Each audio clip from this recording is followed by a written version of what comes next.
Hello दोस्तों, मैं कुमार अवनीश आपके अपने इस चैनल यूपी एग्जाम पॉइंट पर बहुत बहुत स्वागत और अभिनंदन करता हूं। साथ ही जैसा कि पता है, इससे पहले हमारी जो हिंदी में टॉपिक चल रहा था वर्णमाला, उसकी 2 वीडियो आ चुकी हैं और ये हमारी आज तीसरी वीडियो है।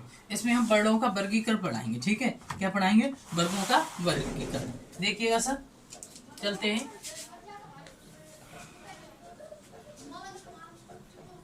वर्णों का वर्गीकरण, ठीक है। और इसमें देखते हैं हम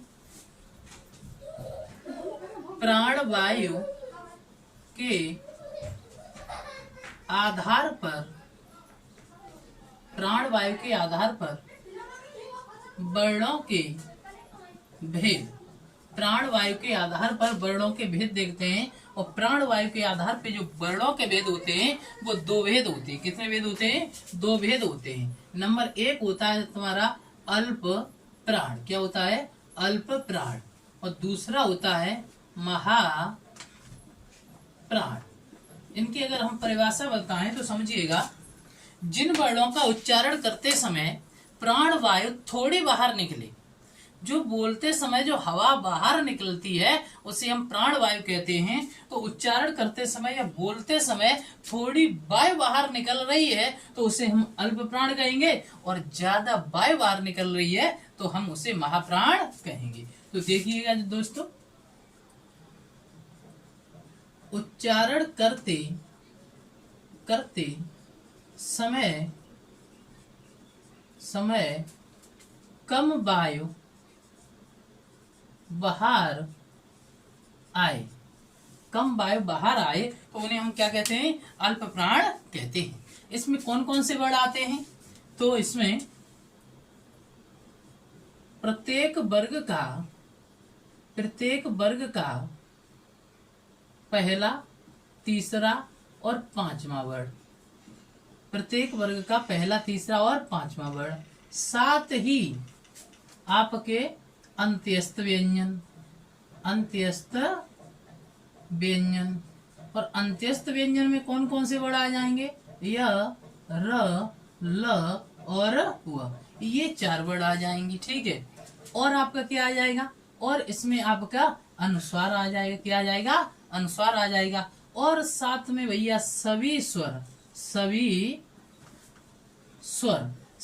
भी किसमें आ जाएंगे? आपके अल्प प्राण में आ जाएंगे। तो मैंने क्या बताया? अल्प प्राण में जिनका उच्चारण करते समय कम वायु बाहर आए उन्हें हम अल्प प्राण कहते हैं। उसमें क्या क्या आता है? तो प्रत्येक वर्ग का पहला, तीसरा और 5वां वर्ड, मतलब 135। और अंत्यस्थ व्यंजन य, र, ल, व, और अनुस्वार आएगा और सभी स्वर इसमें शामिल हो जाएंगे। तो हमने इतने वर्णों की बात की है, यही हमारे वर्ण अल्प प्राण कहलाते हैं।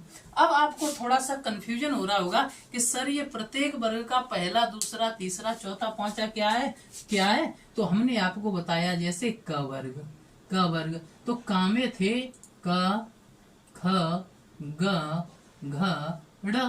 तो इसको 1, इसको 2, इसको 3, इसको 4 और इसको 5। ऐसे प्रत्येक वर्ग में का वर्ग हो, चा वर्ग हो, ट वर्ग हो, ता वर्ग हो, पा वर्ग हो, प्रत्येक वर्ग का पहला ले लो और तीसरा ले लो और 5वां ले लो। इसी को हम क्या कहेंगे? 135 की संज्ञा देंगे। ठीक है, ये आपको याद रहना चाहिए। अब बात करते हैं किसकी? महाप्राण की बात करते हैं। किसकी बात करते हैं? महाप्राण की बात करते हैं। तो महाप्राण की तरफ चलते हैं, देखते हैं सर महाप्राण में क्या क्या आता है। तो पहले तो महाप्राण की परिभाषा लिखिएगा। जिनका उच्चारण करते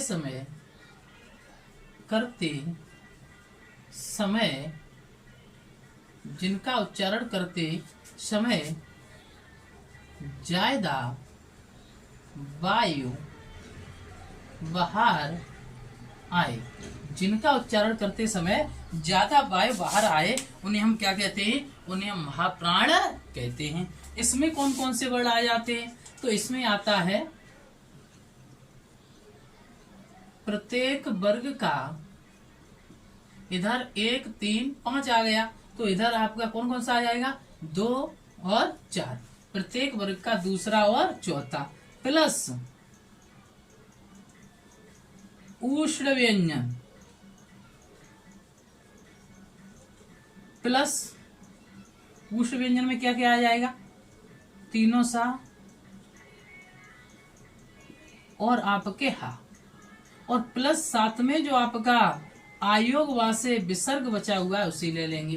तो आपने देखा कि आयोग वा का अनुस्वार तो इधर आ गया और विसर्ग कहाँ आ गया, इधर आ गया। अंत्यस्थ व्यंजन इधर आ गए तो उष्ण व्यंजन इधर आ गए।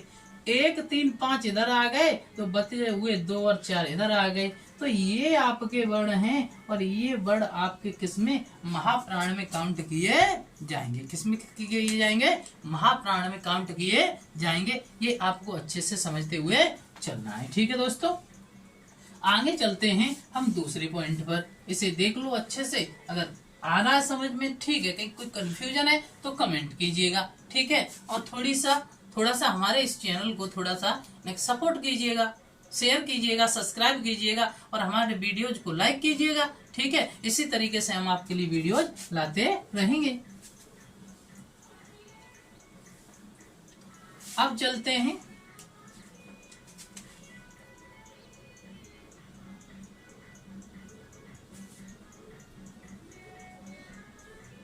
घोषत्व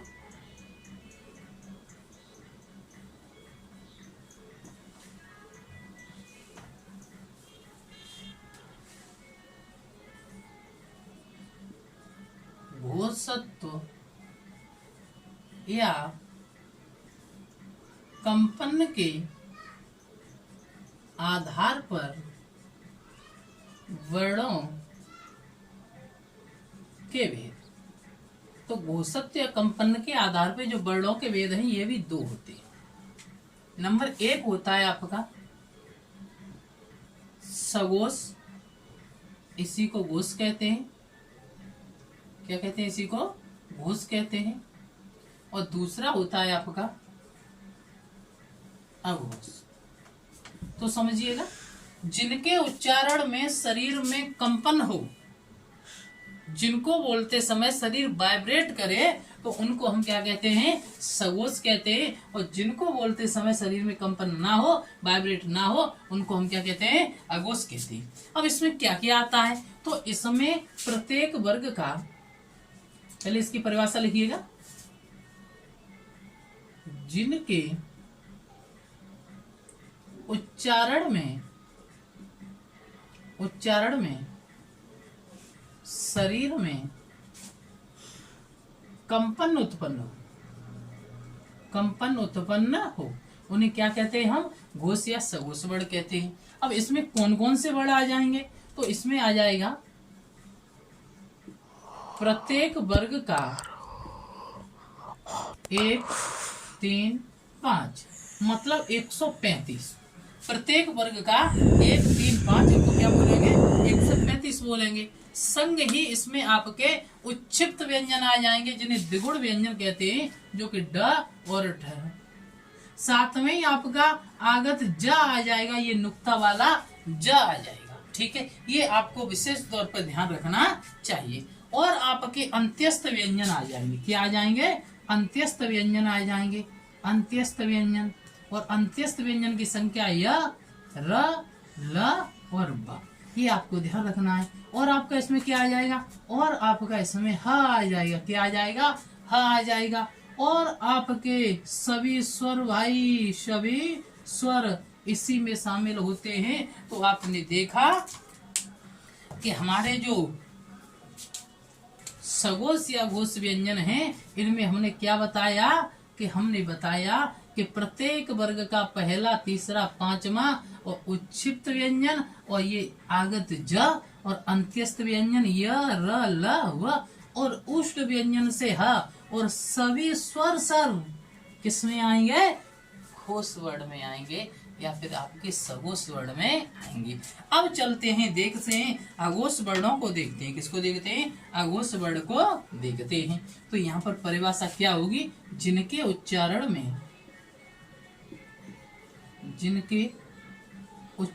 में शरीर में कंपन उत्पन्न ना हो, उत्पन्न ना हो, शरीर में कंपन उत्पन्न ना हो, क्या कहेंगे? अघोष वर्ण कहेंगे। इसमें क्या क्या आ जाएगा? जैसे प्रत्येक वर्ग का पहला और दूसरा। इधर आपके 1, 3, 5 का प्रयोग हो चुका है। अब इधर क्या बच रहा है? तो इधर 1, 3, 5 का हो गया, तो इधर 1 और 2 बच रहा है आपका। और इसमें क्या प्रयोग होगा? तो इधर देखिएगा अंत्यस्थ व्यंजन आ गए और उष्ट व्यंजन से क्या आ गया आपका?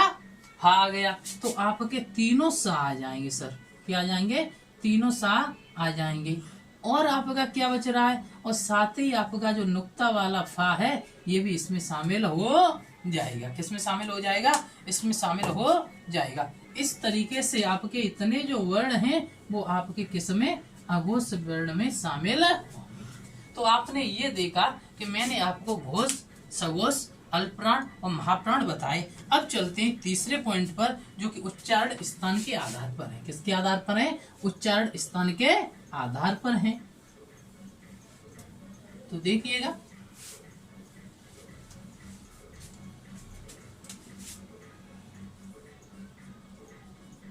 उच्चारण स्थान के आधार पर वर्णों के भेद। और उच्चारण स्थान के आधार पर वर्णों के अगर भेद देखने हैं तो इसमें आपको देखना होगा कि सबसे पहले इसमें क्या आएगा?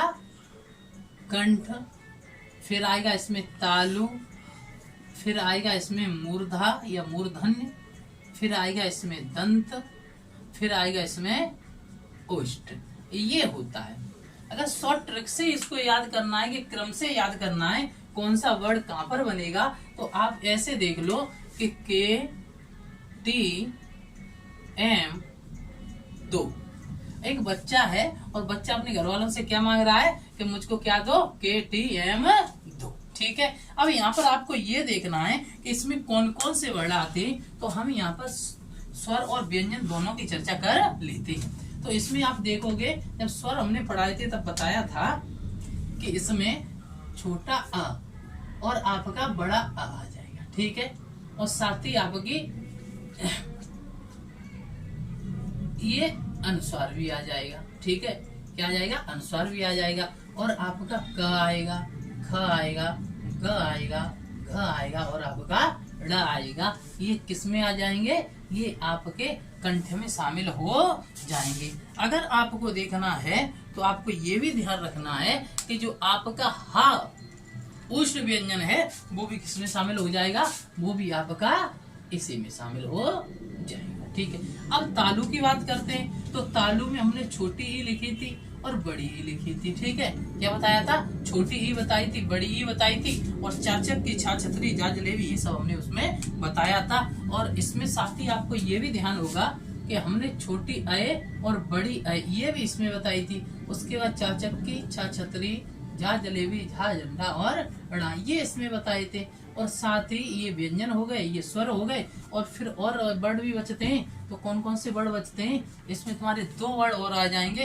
और 2 वर्ड जो तुम्हारे आएंगे वो होगा या, जो अंत्यस्थ व्यंजन से लिया जाता है, और एक होगा सा।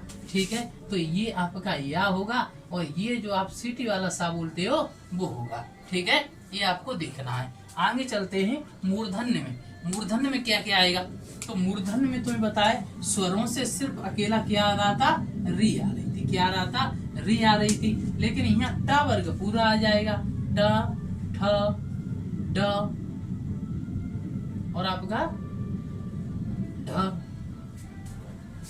और आपकी ड़।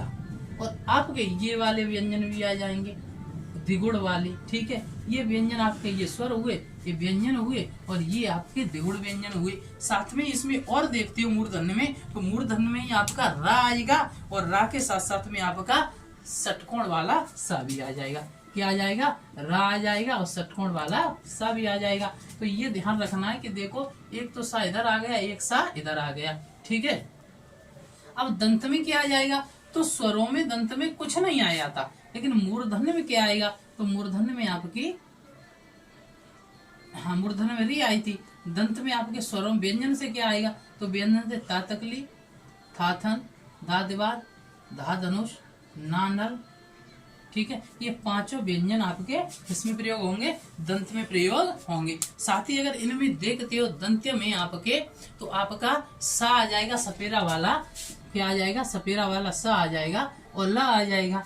ओष्ठ में जब देखते हो तो ओष्ठ में स्वरों में क्या क्या आया था, तो स्वरों में छोटा ऊ आया था, बड़ा ऊ आया था, और आपका ये ओ आया था, और ये आपका अ आया था। ये स्वर थे, ठीक है, क्या थे, स्वर थे। उसके बाद पापतिंग, फाफल, बावकरी, भावट्टी, माँ मच्छी, ये व्यंजनों से इसमें लिए गए थे। किससे लिए गए थे, व्यंजनों से लिए गए थे। अब बचता क्या है, तो बचने के बाद में इसमें उआ जो बचता है, उआ, जिसको अर्ध स्वर में नापते हो, किसमें नापते हो, अर्ध स्वर में नापते हो आप, या अर्ध स्वर में रखते हो, तो वो आपका इसमें शामिल हो जाएगा। तो ये थे उच्चारण स्थान के आधार पर। एक बार फिर से देख लो कि उच्चारण स्थान के आधार पर वर्णों के भेद। उच्चारण स्थान के आधार पे कंठ में आपके अ आ अं, का कबूतर, खा खरगोश, गा गैया, गागड़ी, ड, और आपका उष्ट व्यंजन से रहा। उसके बाद में तालु में ई ए और चा छा जा झा ड़ा, और आपके ये जो दो वर्ण है, एक तो या है और एक आपका सा है। उसके बाद में आपके मूर्धन्य में रे आती है जो स्वर से है, और ट ठ ड ढ और ढ। उसके बाद में द्विगुण व्यंजन और र और स। उसके बाद में दंत में स्वरों में कुछ नहीं आता, व्यंजन में त थ द ध न और स और ल आ जाएगा। ओष्ठ में आपके उ ओ औ प फ ब भ म, और आपके अंत्यस्थ व्यंजन से क्या आ जाएगा, वह आ जाएगा। ये रहे आपके आज के लेक्चर के वर्णों के भेद। मैंने इसमें आपको अल्पप्राण बताया, महाप्राण बताया, घोष बताया, सघोष बताया, और साथ ही कंठ तालु मूर्धन्य दंत ओष्ठ भी बताई। अगर कंठ तालु मूर्धन्य दंत ओष्ठ आपको याद नहीं रहते हैं, तो पहले तो आपको ये याद होना चाहिए कि किस क्रम में लिखा जाता है, दंत के बाद क्या आता है, उसके बाद क्या आता है। तो आप ध्यान रखना कि छोटी सी ट्रिक अपना लेना, KTM 2। ठीक है, आज के लिए इतना ही काफी है। थैंक यू दोस्तों वीडियो देखने के लिए, और साथ ही आपको सबसे हमारा रिक्वेस्ट है कि हमारे वीडियोज को शेयर कीजिएगा, लाइक कीजिएगा, सब्सक्राइब कीजिएगा, और ज्यादा से ज्यादा हमारा सपोर्ट कीजिएगा दोस्तों। Thank you.